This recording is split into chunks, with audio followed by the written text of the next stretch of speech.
জামায়াতে ইসলামী secretary জেনারেলের স্বাক্ষরিত একটি দরখাস্ত দায়ের করে পুনর্বিবেচনা। এই দরখাস্তটি 22 আগস্ট 2024 তারিখে দায়ের করা হয়। এই দরখাস্তের প্রেক্ষিতে ডিজিএফআই, এনএসআই এবং এসবির রিপোর্ট তলব করা হয় এবং 3টি এজেন্সি থেকে রিপোর্ট স্বরাষ্ট্র মন্ত্রণালয়ে জমা হয়। এই 3টি এজেন্সি জামায়াত শিবির সন্ত্রাসী কর্মকাণ্ডের সঙ্গে জড়িত মর্মে যে অভিযোগ করা হয়েছিল, এই মর্মে তদন্ত সাপেক্ষে কোনো সত্যতা খুঁজে পায়নি। অতঃপর মিনিস্ট্রি অফ হোম থেকে সিনিয়র সেক্রেটারির নেতৃত্বে 3 সদস্য বিশিষ্ট একটি রিভিউ প্যানেল গঠন করা হয়। আইন অনুযায়ী 19 নম্বর ধারার রিকোয়ারমেন্ট মোতাবেক এই রিভিউ প্যানেল গঠন করা হয়। এই রিভিউ প্যানেলে বিষয়টি পুঙ্খানুপুঙ্খভাবে আলোচনা হয় এবং তারাও অতীতের এই অভিযোগের সমর্থনে কোনো তথ্য প্রমাণ খুঁজে পাননি।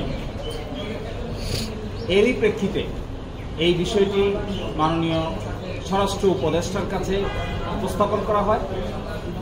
ওনার সই স্বাক্ষরের পরে মাননীয় প্রধান উপদেষ্টা, তার সই স্বাক্ষরের পরে মাননীয় আইন উপদেষ্টার সকল প্রক্রিয়া সম্পন্ন হয়ে এই বিষয়টি সিদ্ধান্ত গৃহীত হয় যে অতীতে যে প্রজ্ঞাপনটি জারি করা হয়েছিল, এই প্রজ্ঞাপনটিকে বাতিল ঘোষণা করা হয়।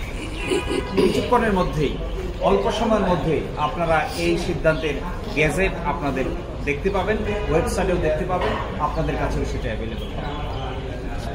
এবং এই প্রক্রিয়া করতেই আমি বলেছিলাম যে গতকালকেই করার কথা ছিল, যেহেতু প্রক্রিয়াটা একটু লম্বা, আইন মোতাবেক আইনের প্রত্যেকটি ধারা উপধারা ফলো করে এই কাজ করা হয়েছে। আমরাও চেয়েছি আইনের কোনো ব্যত্যয় যেন না হয়, আইন মানতে যেন কারো কোনো আপত্তি না থাকে এবং আইনের ক্ষেত্রে যেন কেউ কখনো বলতে না পারে যে জামায়াত ইসলামী আইনের বাইরে কাজ করেছে।